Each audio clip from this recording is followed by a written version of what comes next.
नमस्कार दोस्तों, स्वागत है आपका कुलदीप टॉक्स में। तो आज की मेरी यह वीडियो लंबी जरूर है, लेकिन आप सभी से गुजारिश है, मेरी विनती है, इस वीडियो को अंत तक देखिएगा। यह आपको कुछ ना कुछ सीख देके जाएगी। आज हम जानेंगे एक ऐसे व्यक्ति के बारे में जिसने गांव में शिक्षा की अलग जगाई, और जानेंगे हम सभी उनके विचारों को। दोस्तों, आज हम सभी के साथ जुड़े हैं इस क्षेत्र की चित परिचित व्यक्तित्व, जिन्हें किसी इंट्रोडक्शन की जरूरत नहीं है, लेकिन फिर भी मैं गुजारिश करता हूं इनसे कि ये आप सभी को अपना एक छोटा सा परिचय दें। नमस्कार सर, स्वागत है आपका कुलदीप टॉक्स में। नमस्कार, मैं नवीन चंद शर्मा, सन ऑफ श्री नित्यानंद शर्मा, स्थायी निवासी मटेला पतलोट का रहने वाला हूँ और वर्तमान में ग्रीनवुड पब्लिक स्कूल खंसियों में प्रबंधक के पद पे हूँ और यहीं पे रेजिडेंस भी है। एजुकेशन में ह्यूमन राइट पीजी बीएड, शिक्षा विशारद और प्रेस से संबंधित डिप्लोमा सीआईजी, यह मेरा अपना एजुकेशन का इंट्रोडक्शन है। तो सर, हम सबसे पहले आपसे यह जानना चाहेंगे कि आपके मन में एक निजी स्कूल खोलने का विचार कैसे आया, और एक ऐसी परिस्थिति में जब सभी चीज़ आपके विपरीत थी, परिस्थितियाँ विपरीत थी और सरकारी स्कूलों की फीस निजी स्कूलों के मुकाबले बेहद ही कम थी। तो इस क्षेत्र में एक निजी स्कूल खोलने का विचार आपके मन में कैसे आया? एक्चुअली इसके पीछे फैक्टर ये रहा कि मैंने जो अपनी बेसिक एजुकेशन थी वो यहीं पर अपने लोकल गृह क्षेत्र में ली। उसके बाद 10th तक मैं बाहर एजुकेशन प्राप्त किया। फिर मुझे रिटर्न अपने घर पर आना हुआ, जहाँ से जो है हम राजकीय इंटर कॉलेज पतलोट से इंटर पास आउट हुए। उसके बाद मैं दिल्ली गया। दिल्ली पे जाने के बाद मैंने कंप्यूटर कोर्स करना चाहा।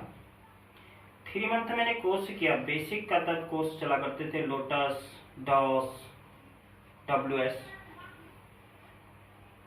तो 3 मंथ कोर्स करने के बाद मुझे उसी इंस्टीट्यूट में टीचिंग के लिए जॉब मिल गया। यह मेरा बहुत बड़ा सौभाग्य था। उसके बाद जब 3 मंथ वर्क करने के बाद मेरे साथ के अन्य लोगों को जो है प्रमोशन पे ले लिया गया, लेकिन मुझे नहीं लिया गया। तो मैंने एक क्वेश्चन वहाँ पे पुटअप किया था अपने सर से कि सर, मुझे क्यों नहीं प्रमोशन दिया गया? तो उनका ये कहना था कि आपकी इंग्लिश स्ट्रांग नहीं है। वहीं से मेरे दिमाग में एक चीज आई कि पढ़ा हमने है ही, सब कुछ हो रहा है, सिलेक्शन मेरा सबसे पहले हुआ ओनली 3 मंथ में, लेकिन एक इंग्लिश की वजह से मैं मार खा रहा हूँ। तो मैंने वहाँ पर से जो है इंग्लिश रीडिंग की, थोड़ा वो सीखा, मतलब बहुत ज़्यादा तो नहीं कह सकते, कुछ चीज़ें सीखी। उसके बाद मैं हिल्टन पे खटीमा पे आया, वहाँ पे टीचिंग की। फिर अपटेक पे टीचिंग की मैंने किच्छा में। उसके बाद मेडिकल के फील्ड में गए। फिर सितारगंज ग्रीनवुड पब्लिक स्कूल पर टीचिंग की 3 इयर्स, और साथ ही अपना ग्रेजुएशन वगैरह भी कंप्लीट करते रहे। फिर मैं बदायूं चले गया। बदायूं पे हमने Maharana Pratap education society launch की। उसके बाद 2 इयर्स वहाँ पे वर्क करने के बाद मैं घर पे रिटर्न हुआ। जब घर आया तो मेरे पापा मेरे आइडियल पर्सन भी रहे हैं, खुद पे टीचिंग पे थे। तो उन्होंने मेरे को कहा कि बाहर खोलने से तो आप यहीं क्यों ना, अपने क्षेत्र पर ही क्यों ना चलो। तो मैंने सोचा वाकई में जो है बहुत अच्छी बात कह रहे हैं कि हम लोग किस लिए पीछे थे, थोड़ा उस ओर जाना चाहिए। और वहाँ पर हमारी मम्मी, अगर मैं कहूँ तो बहुत हिम्मत वाली लेडीज रही हैं। तो हम खंसे पर आए, यहाँ पर हमने एक सर्वे किया। सर्वे करने के बाद यह पता चला कि इससे पूर्व में यहाँ पर 2 विद्यालय खुले हैं और वे नहीं चल। तो मैंने जब लोगों से जानना चाहा तो उन्होंने कहा कि सर यहाँ संभव नहीं है। फर्स्ट यही था। लेकिन कुछ लोगों ने, ऐसा भी नहीं था, उन्होंने कहा कि सर प्रयास किया जाए तो ऐसा भी नहीं है, आप अगर अच्छा एजुकेशन देंगे तो लोग आएंगे। तो बाद में फीस पे आए कि भाई फीस क्या रखी जाए। तो एक मिनिमम जिसे हम कहते हैं 80 रुपया फीस रखा गया। एडमिशन हुए 15 और 20 के बीच में थे, तो 1 ईयर तक मैं उनको लेकर के यहाँ पे बैठ गया। बीच में एक आध क्वेश्चन ऐसे भी पुटअप हुए, उन्होंने कहा सर अगर भी ये बच्चे नहीं पढ़ेंगे तो क्या करोगे। तो मैंने एक ही शब्द कहा था कि इनको 5th पास आउट करके ही जाऊँगा। लेकिन ये हुआ कि उसके नेक्स्ट ईयर पे एक काफ़ी अच्छा रिजल्ट हमें मिला। तो ये हमारा जो है स्कूल खोलने का एक उद्देश्य रहा। तो सर जैसे कहीं अभी आपने बोला आपके स्कूल में शुरुआत में 15 एडमिशन हुए, तो इतनी कम संख्या होने के बावजूद भी आपके मन में कोई घबराहट नहीं हुई कि मैं अपने स्कूल को कैसे आगे बढ़ाऊंगा, क्या मेरा भविष्य रहेगा इस स्कूल को लेकर? और अगर इतनी चुनौतियां आने के बावजूद भी, ऐसे आपने बताया आपके माता पिता आप सभी के साथ थे, तो और ऐसे कौन कौन से व्यक्ति थे जिन्होंने आपकी मदद की स्कूल को आगे बढ़ाने के लिए, आपको प्रेरणा दी? अगर मैं कहूँ तो उस वक्त में जो हमें प्रेरणा देने वाले व्यक्ति थे, अगर जहाँ तक गार्जियनशिप में कहूँ तो फर्स्ट स्टूडेंट हमारे पास सुनील पलेड़िया नाम से रजिस्टर्ड हुए, श्री नवीनचंद्र पलेड़िया जी के बालक थे। वो मेरे लिए एक बहुत बड़ा प्लस पॉइंट था कि कोई व्यक्ति आया मेरे पास। और मेरा एक अपने आप पे पिछला जो अनुभव था और जो मैंने चाहा, कहीं मैं कभी किसी के घर पे नहीं गया कि मेरे वहाँ स्टूडेंट लाइए, क्योंकि मैंने बाहर भी वही किया था। मैं अपने वर्क एज वर्शिप पे ही चला। तो उनने मेरे को काफ़ी अच्छा सिलेक्शन किया। उन्होंने कहा सर आप मेरे बच्चे को पढ़ाइए। उसके बाद कुछ और बच्चे भी उनके साथ ही निकल के आए, और यहाँ पर जो है हमारे साथ में उस वक्त जो थे जाने माने व्यक्ति, अगर हम कहते हैं आज के भी हमारे क्षेत्र के, श्री नारायण दत्त कफलटिया जी, उन्होंने सहयोग किया था। और पूरनचंद सेठ जी हो गए परगाई की, उनका भी, वो भी मेरे साथ बहुत चले इधर उधर। उन्होंने कहा कि भाई ऐसा करो। और हेमचंद्र पलेड़िया जी जो भी पटवारी हूँ जी, कालीन वो यहाँ पे रहते थे, उनने भी काफ़ी अच्छा सहयोग किया था। तो कुछ लोग जो हैं काफ़ी याद रहते हैं जिन्होंने हमें वो किया। और समस्याएं तो ऐसा है लाइफ में, अगर आप कुछ भी करते हैं तो स्ट्रगल तो करना ही है। सही बात। और उस वक्त ये कंडीशन थी कि यहाँ पे काफ़ी इंटीरियर अगर कहा जाए तो कोई गलत थॉट नहीं था तब के लिए। सर अब तक देखा जाए तो पूरे क्षेत्र में आपके स्कूल का ट्रैक रिकॉर्ड शानदार रहा है। यहाँ छात्रों की बहुत सी ऐसी संख्या है जिन्होंने नवोदय विद्यालय प्रवेश परीक्षा उत्तीर्ण की है। तो सर मैं आपसे पूछना चाहूँगा, आप इसका श्रेय किसे देना चाहेंगे? एक्चुअली कुछ चीज़ें गॉड गिफ्टेड होती हैं। जब आपका पहला जो प्रश्न था उसके अनुसार ये था कि 15-20 स्टूडेंट जी लेके आप रहे जी, तो मेरे को ये था कि आखिर यहाँ कब जागरूकता, अवेयरनेस कब लोगों में आएगा। मैं उसके लिए भी प्रयासरत था। मैंने दिमाग पे ले लिया था कि मैं कुमाऊनी यहाँ पे नहीं बोलूँगा। एक्चुअली मैं कुमाऊनी जानता भी हूँ और उस पर खुद पढ़ा हुआ हूँ, लेकिन तब यहाँ क्या था, हर घर पे कुमाऊनी थी। तो मैंने एक अपनी लैंग्वेज चेंज किया। मैंने कहा हिंदी ही बोलेंगे हम विद्यालय के अंदर, तो नहीं बोलेंगे। तो वही मैंने एक चीज़ लेके चला। फिर उसके बाद खोजा मैंने कि भाई नवोदय संस्थाएं हैं, राजीव गांधी नवोदय विद्यालय हैं, सैनिक स्कूल हैं, तो क्यों ना हमारे यहाँ के बच्चे प्रयास कर सकते हैं। तो जब मैंने फर्स्ट में उसमें एक पोली भक्त नाम की बालिका थी, बंगाली डॉक्टर हैं, अच्छे व्यक्ति थे, काफ़ी सहयोग करते थे उस वक्त में। जो गार्जियन था वो गार्जियन काफ़ी अच्छा था, मतलब ऐसा नहीं है कि वो केवल एक मैं ही उसके लिए था। गार्जियनों ने काफ़ी कुछ सहयोग किया। ये लगा के चलिए 80 रुपया फीस देने वाले भी थे, और ऐसे भी लोग थे जो मेरे को मंथली 1500 तक का भी दे रहे थे। जी। तो उन्हीं में एक भक्त जी भी थे जिन्होंने, जिनके पास गया, मैंने कहा सर ऐसा ऐसा है, बच्चे को नवोदय का फॉर्म भराते हैं। मैंने कहा पढ़ाइए सर, हमें तो कोई नॉलेज नहीं है, अब बच्चे कहाँ निकलते हैं यहाँ के, ऐसे यहाँ कहाँ निकलते हैं। मैंने कहा प्रयास तो कर लेते हैं। तो मैंने तब भराया था, तो बालिका जो है पास आउट कर गई, और उसका पास आउट होना और मेरे वहाँ 75 स्टूडेंट का एडमिशन हो जाना, ये बहुत बड़ा प्लस पॉइंट था। और वो केवल वहीं तक सीमित नहीं रहा, इसके बाद नेक्स्ट ईयर का रिकॉर्ड देखिए, फिर कोई वर्ष ऐसा नहीं रहा जिस वर्ष यहाँ से चयन नहीं। और वो केवल जौहर में नहीं, राजीव गांधी में बच्चे गए, सैनिक स्कूल घोड़ाखाल में बच्चों ने किया, नैन्सी को क्रॉस आउट किया, तो काफ़ी अच्छी जगह पे बच्चे गए, और वो प्रेरणाएं आगे को छोड़ते गए। अगले बच्चों के लिए चैलेंज भी बनते गया कि यार हम निकले, आप भी अपने बैच को निकालिए, ये चीज़ वहाँ पे थी। सर वर्तमान में आपके स्कूल में कितने छात्र हैं, छात्र और छात्राएं हैं? वर्तमान में हमारे यहाँ पे 245 स्टूडेंट हैं। और सर अभी तक कितने लोग उत्तीर्ण कर चुके हैं, यहाँ से पास आउट हो चुके हैं? यहाँ पर से अभी लगभग 685 स्टूडेंट जो है हमारे पास क्लियरली 8th और 5th क्रॉस आउट करके गया, पास आउट करके। जी।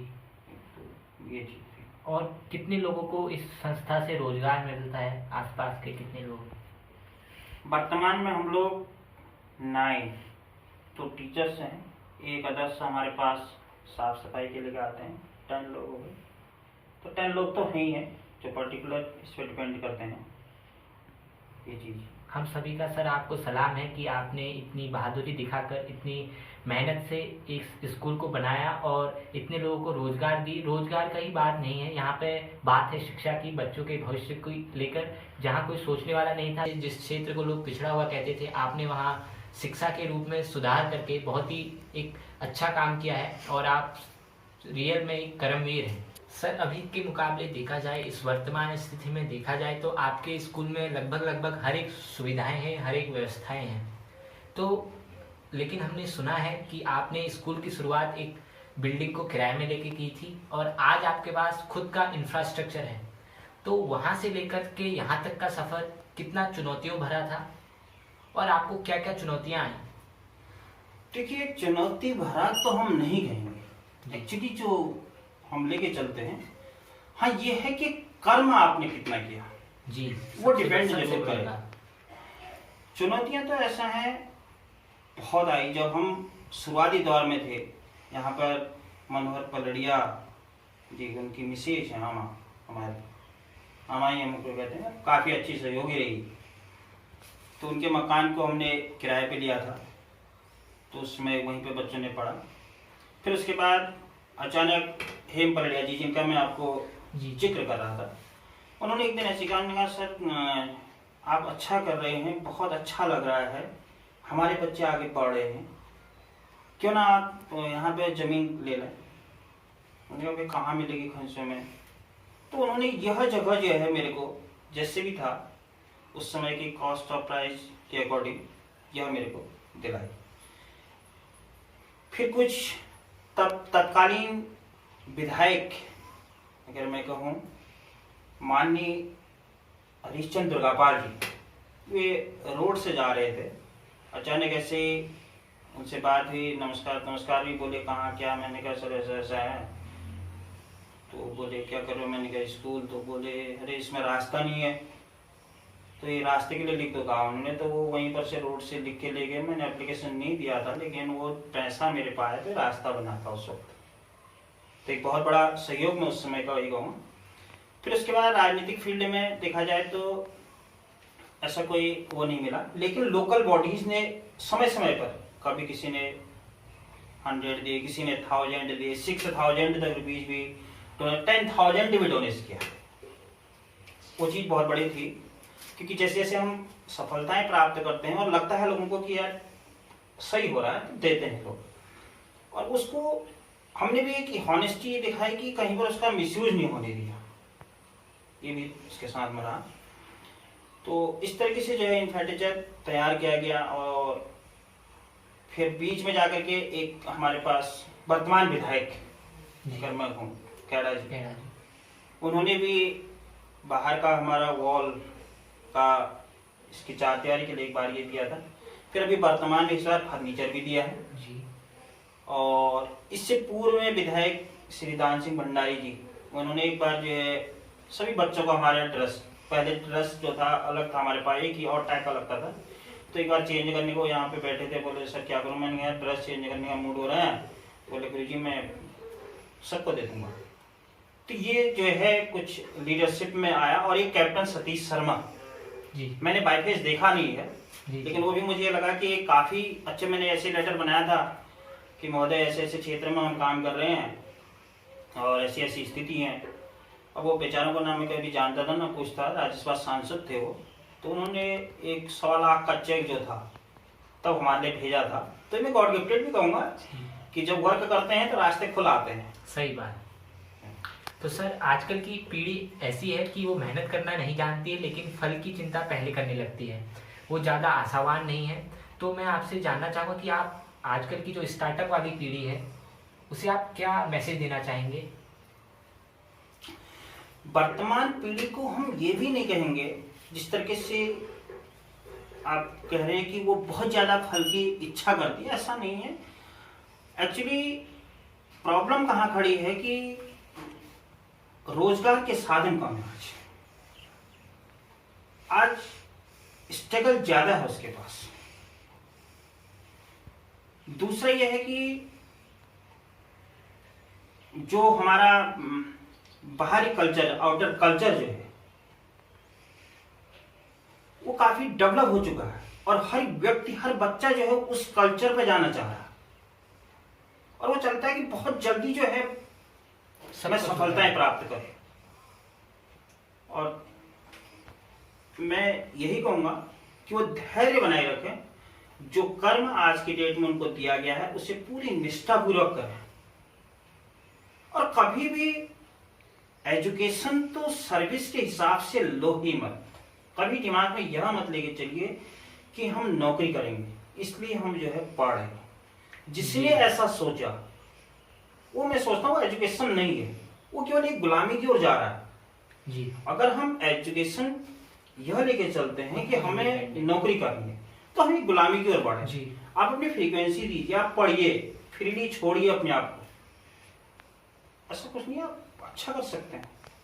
बहुत अच्छे अच्छे आप बड़ी यूनिवर्सिटियों पर जाइए, लवली यूनिवर्सिटी जाइए, जहाँ पे हम वहाँ पे भी देखा हमने कि ऐसे ऐसे हैं। तो तब मैंने वहाँ पे लवली यूनिवर्सिटी पे जब कुछ चीज़ें देखी, और मैं वर्णन यहाँ पे नहीं करूँगा अभी, बहुत सारी मतलब जो हमारे पास नहीं थी, आउटर चीज़ें जो देखी भी नहीं थी हमने, तो मैंने वहाँ पे पूछा था कि क्या है। बोले सर हमारे यहाँ तो जो होता है वो ओनर से पढ़ता है, अर्थात जो यहाँ पैदा होता है मालिक होता है। तो दो एजुकेशन सिस्टम जो है बड़ा टफ है हमारे यहाँ। एक हमारे यहाँ जो आता है वो क्या है, वो उद्देश्य केवल नौकरी है, और एक ऐसा एजुकेशन सिस्टम है जो मालिक बनने के लिए पढ़ते हैं जी। सही। और मैं जहां तक सोचता हूं कि हमें सदैव ये रखनी चाहिए, मालिकियत की ओर रखनी चाहिए। तो बच्चों को आज की डेट में यही रखना चाहिए कि भाई फ्रीली है, भगवान की कृपा से सब कुछ मिला है, ऐसा कुछ नहीं है। स्ट्रगल करें और अच्छा वर्क करें तो सब्र का फल मीठा होता है। हाँ, सब्र का फल मीठा होता है। सर इसी के आगे मैं आपसे एक बात और जानना चाहूँगा कि शुरुआत में जब आपने यहाँ स्कूल की शुरुआत की थी और अब वर्तमान में जो स्कूल यहाँ पे आपका बना हुआ है, तो इस क्षेत्र में शिक्षा के प्रति क्या चेंजेस आए, क्या बदलाव देखे गए जब से आप यहाँ स्कूल चला रहे हैं और तब से अब तक? वेल डन, बहुत अच्छा आपका एक क्वेश्चन है कि क्या डिफरेंस हुआ जब हम यहाँ नहीं थे, जब हम हैं। जी, यह प्रश्न आपका। जब विद्यालय नहीं था तब यहाँ लोगों में यह था कि एक प्लाइन की ओर जागरूक था। यहाँ आदमी एक सिस्टमेटिक यह कमाने के लिए चल रहा था कि मैं ले जाके बच्चे को बाहर पढ़ाऊंगा, उसका उद्देश्य यह हो चुका था। और यह लग रहा था कि बाहर का बच्चा ही सर्वश्रेष्ठ होता है, यहाँ वाला कुछ नहीं होता। फिर एक लैंग्वेजिकल इफेक्शन बहुत वो था हमारे क्षेत्र में। ये कहूँ कि मैं जो बोल रहे थे लोग वो पूर्ण रूप से कुमाऊनी कल्चर या जो भी था, हिंदी का बहुत कम उपयोग होता था, इंग्लिश का बहुत कम वर्ड से उपयोग। और इधर उधर शिक्षण संस्थान नहीं थे। साथ में जो था मार्केट भी डेवलप नहीं था। गिनी चुनी 4-5 दुकानें थी उस समय यहाँ पे। तो जब हमने यहाँ पर विद्यालय खोला तो धीरे धीरे लोगों को लगा कि यार ये तो कुछ भी है, हिंदी ही बोलते हैं यहाँ के बच्चे। तो फिर थोड़ा बहुत तो गुड मॉर्निंग को सिखाया था। गुड मॉर्निंग का कोई प्रचलन नहीं था, तो हमने यहाँ पे गुड मॉर्निंग, गुड आफ्टरनून ये सब लेके आए हैं। लोगों ने वो इंग्लिश वहाँ भी बोलते हैं, यहाँ हल्द्वानी नहीं बोलते हैं, यहाँ भी बोलते हैं। तो लोगों ने यहाँ पे कमरे किराए पे लेने शुरू कर दिए, रेंट पे है। आज की डेट में भी बहुत सारे आपको मिलेंगे, चमोली, बड़ौन, पर दूर दूर से बच्चे जो है यहाँ पर रेंट पे रह रहे हैं। तो उनको लगा कि हल्द्वानी जाने के बजाय तो यहाँ पर सही है, हमें अच्छा है, फीस भी कम है और हाँ, और एजुकेशन भी अच्छा मिल रहा है। यहाँ तक एक लगाई है, अभी मैं लास्ट ईयर देख रहा था, सुरंग से यहाँ आए थे, उनकी फैमिली सब ऑन ड्यूटी वाले हैं, सब सर्विस वाले हैं, गवर्नमेंट सर्विस वाले। तो अपने नाती को वो यहाँ पर लेके आए, बोले सर मैं सुरंग से आया। मैंने कहा यहाँ को क्यों आए, जब आपकी फैमिली सब ये है, सब एजुकेटेड हैं और सब नौकरी वाले हैं, उधर को क्यों नहीं लगे हल्द्वानी को। तो उन्होंने बोला सर मैंने हल्द्वानी के बच्चों की कॉपियां भी देगी और यहाँ के बच्चों की कॉपियां भी देगी। जब टैली किया रिजल्ट, तो मुझे लगा कि वहाँ इतना पैसा देने से तो यहाँ अगर दूंगा तो मेरे को अच्छा है। तो इस तरीके से लोग टर्निंग किए हैं। और उसके बाद जो है कस्तूरबा गांधी यहाँ पे विद्यालय आया, इससे भी काफ़ी अच्छा हमारा वो डेवलप्ड हुआ है, हाई स्कूल बना, फिर इंटर बना। तो आज की डेट में तो मुझे लगता है कि एजुकेशन के मामले में हमारा खंसियों एक किस्म से ITI ये है तो वो आई है। अभी कोई पॉलिटेक्निक आ जाए तो एजुकेशन हब बन जाए, बाकी क्या ऐसा तो कोई वो नहीं है। तो ये काफ़ी अच्छा चेंजिंग उससे आया है। अब मार्केट पूरा फुल हो चुका है, जगह है नहीं लोगों के पास, हमारे पास भी जगह नहीं है, नहीं तो शायद अभी 300-400 बच्चे क्रॉस हो जाते, क्योंकि हमें हर साल रोकने पड़ते हैं। लास्ट ईयर भी जो है 40 स्टूडेंट मेरे को वापस करने पड़े, गाड़ी पे गाड़ी। कहाँ आपका जमराड़ी, यहाँ से वो गाड़ी लेकर के आए थे 25 स्टूडेंट को लेकर के, बोले सर सबको एडमिशन कर दो। मैंने कहा भाई नहीं है मेरे पास। तो सर जैसा कि आपने बताया आपके पास अभी भी बिल्डिंग के लिए जगह कम है और आपको बहुत से बच्चों को एडमिशन नहीं दे पाते हैं आप, क्योंकि इतनी आपके पास जगह नहीं है। तो क्या आप सरकार से कोई अपेक्षा रखते हैं कि वो आपको जगह देने के लिए कोई कदम उठाए?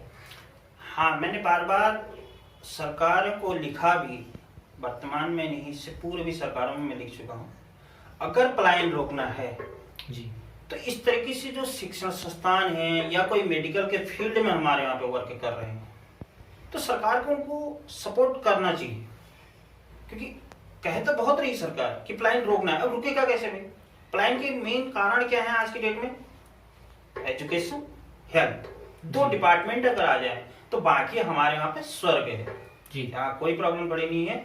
अब उसके लिए सरकार से हम ये अपेक्षा करते हैं कि वो कहीं पर हमें लैंड उपलब्ध करा दे।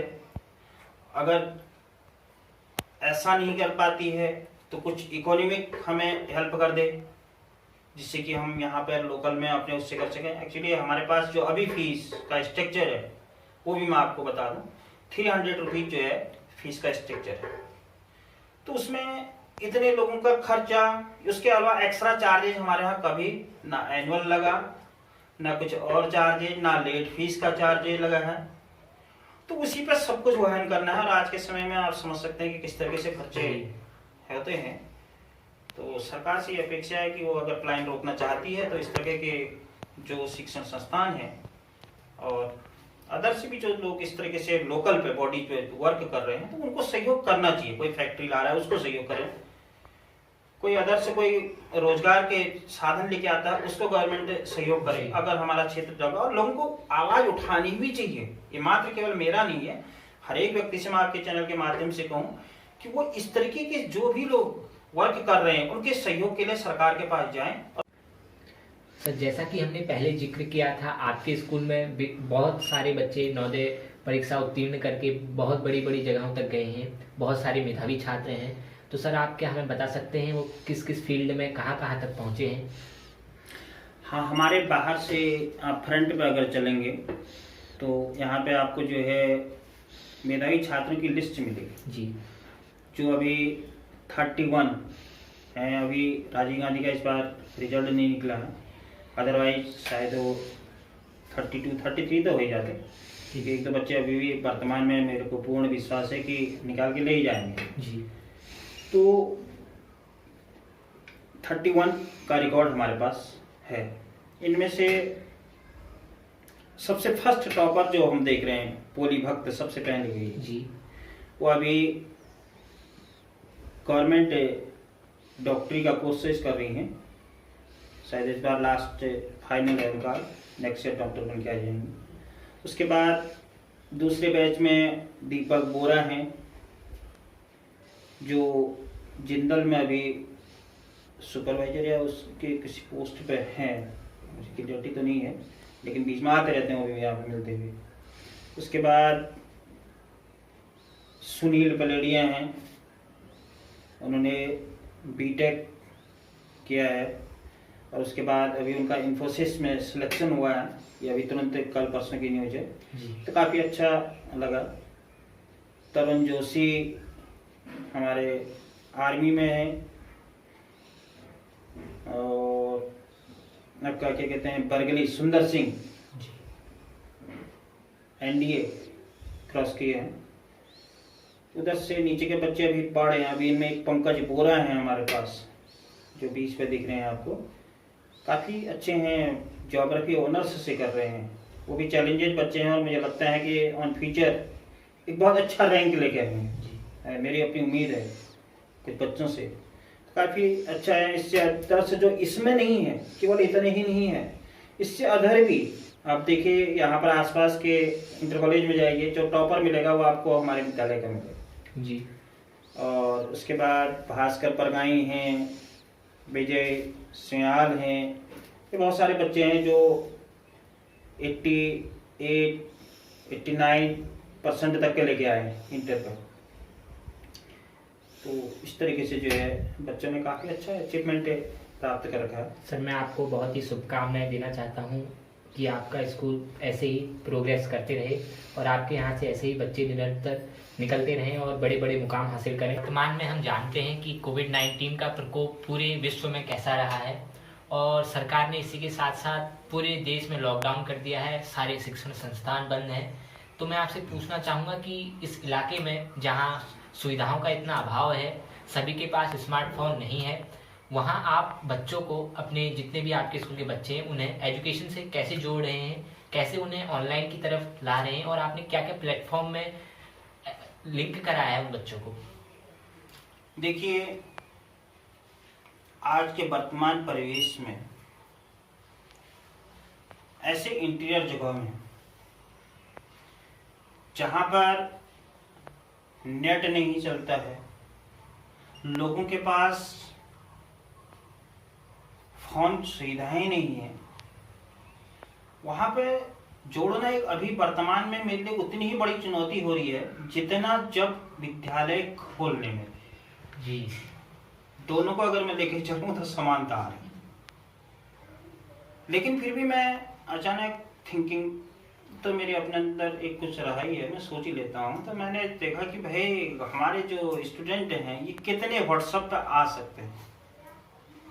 तो खोज करते करते मैं यहाँ तक पहुँचा कि 80% स्टूडेंट मेरा व्हाट्सएप ग्रुप पर आ चुका है और हमने हर क्लास के लिए अलग अलग ग्रुप क्रिएट कर दिए